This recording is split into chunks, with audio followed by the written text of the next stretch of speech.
সবাই না অনেক বাড়িতে এইরকম ছেলের বউ আছে, বিয়ে হওয়ার পরে বলে যে তোমার বাপ মায়ের সঙ্গে আমার আর খাওয়া হবে না,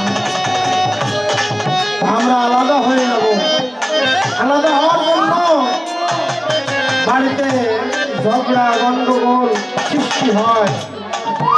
এলাকার মন্ডল মাতবর যারা বলে আলাদা হয়ে যাওয়াই ভালো হবে, আলাদা করে দিয়েছে। আলাদা করে দিয়েছে। বাড়ির মধ্যে সন্তান বড় একটা মা ছেলেছে, বাড়ির যে শাশুড়ি মনে মনে চিন্তা করছে আমি তো শাক রান্না করছি, আমার ছেলের বউ হয়তো মাছ রান্না করে দু এক টুকরা দিবে। স্বামীকে বলছে তুমি একটু ভাতটা পরে খাও, কারণ তুমি তো মাছ মাংস ছাড়া ভাত ভালো খাও না। আমার ছেলে বড় একটা মাছ এনেছে, একটু অপেক্ষা করো, আমার ছেলের বউ রান্না করে তোমাকে দেবে। রান্না করার পরে সন্ধ্যা পার হয়ে যাইতেছে, দেয়নি, বলছে আর একটু অপেক্ষা করো।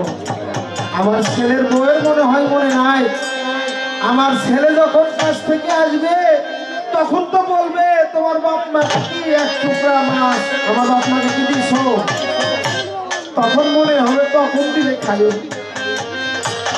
সন্তান কাছ থেকে এসে খাওয়া দাওয়া করছে, খাওয়া দাওয়ার পরে সন্তান শুয়ে পড়ছে, মা বাবা বুঝতে পারছে সন্তান ঘুমাইছে। বলছে দেখো তুমি একটা দিন তোমার থালার মধ্যে, আমার সন্তান যখন ছোট ছিল তোমার থালার মধ্যে যখন মাছের বড় মাথাটা দিয়েছি তুমি কোনোদিন খাও নাই, ওই মাছের বড় মাথাটা সন্তানের থালায় তুলে দিয়েছে।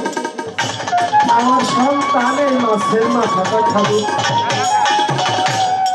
আজকে তোমার পাগলে তোমার কথা বলে না, সে ঘুমায় গেছে। তুমি দুঃখ করো না, তুমি একটু শাক দিয়ে খায় ঘুমাও। এরকম সন্তান, এরকম হতভাগাও দুনিয়ার মধ্যে আমার মতো আছে।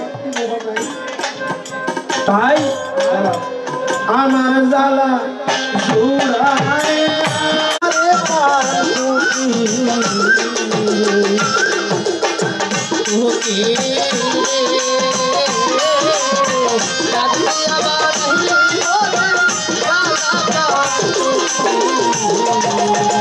ওরে বা